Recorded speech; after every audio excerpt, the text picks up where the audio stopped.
Hello everyone, today I'm going out to vehicle to go and do a service. It's on a Renault Captur, so just doing a oil filter, air filter, some spark plugs, cabin filter, brake fluid change. So you're just going to see what's involved with that as we go through the repair. So I hope you find this video useful. So here is the engine bay, as you can see. So you have this pipe that's going to go over the top of this be undone. So I've undone there's two 10mm. This is like this. So you got one there and one on that side as well. There's this pipe here that's just clipped in. So this pipe here, it's clipped in here and here. I've already unclipped them. Where it goes in, you have this clip here. So what you do is you push the pipe down and clip that out. You can see there, and that there comes out. You can unclip that. And again, it's harder to get to as it's down the back, but you have a clip. That's why we loosened it. So you get something in between there. You flick this clip open, so then bits come up to here, and this pipe can come off, and you can take this whole pipe off. Then this is what you're left with. Then you have some bolts holding in coil packs. So you have these 8mm in here. You have 3 of them. Then what you have to do then is just unclip these. So you just push that tab in, unclip it, and you can pull all 3 coil packs out. So I've got all the spark plugs out now, and as you can see, looking at the condition, they definitely need a change. Quite corroded with the ceramic. It's the rest of the plugs, so this is the recommended time to change them by the manufacturer, so that's why we're getting them replaced. And you can see it's like the same plugs going in as well, NGK plugs going in to get about, was it 14mm? So I'm just going to try and move it around as well. So as you can see, NGK, exactly the same part number, everything to go back in.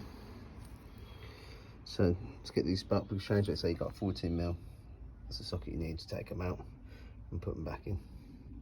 So I'm going to refit them now, put everything else on, and carry on the service. So all the spark plugs are all back in now. You can see all the pipes on. You can see it's all clipped in this pipe. Everything is all good there. So that's all back on. Now to do the air filter, which is located here. I've already started to loosen it off. So you push that tab in there and on that side, and then you can just literally pull this out. It's a bit tight as it comes past the seal. So then, as you can see, then there's the air filter.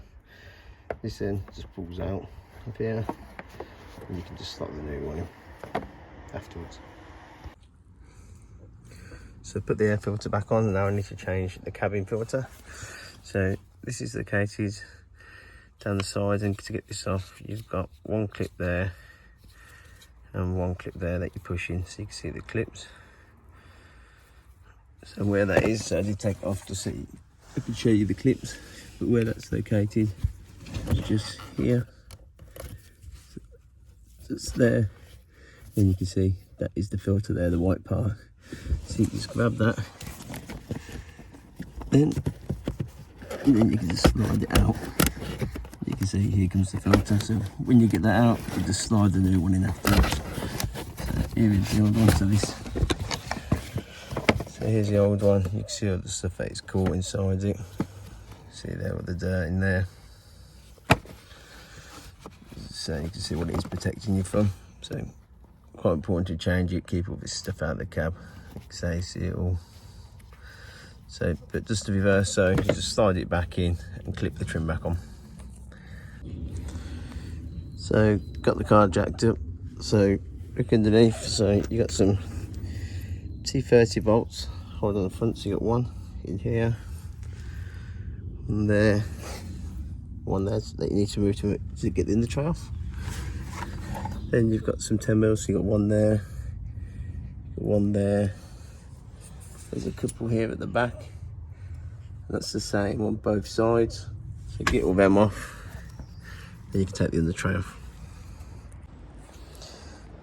So I've got everything set up now. So the under tray has been removed.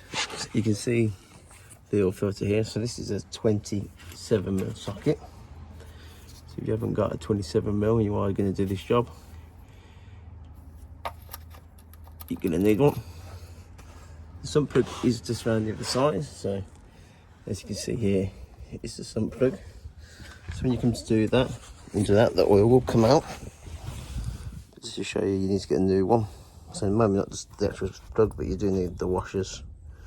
They do come as a kit though, so you ask for a sump plug, so you get everything.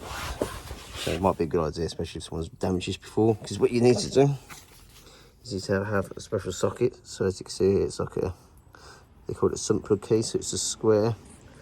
So as you can see, if you have a look at that, go straight in. So just give the size 8. So it isn't the same as what's on the 3/8 ratchet. So no people think that they can use that. You can't. You see, it's a different size. So it's just too big. So if you are going to do it and you haven't got one of these, make sure you get one. So I'm going to drain the oil now and then refit the filter. So I've refitted the sump plug, torqued it up, I put the oil filter in, I put the oil back in. This says 4.1 litres, so that's gone back in. So then what you want to do is just start it up. Once you've done that, make sure there's no warning lights. So there's no warnings. Then what you want to do is have a good look underneath.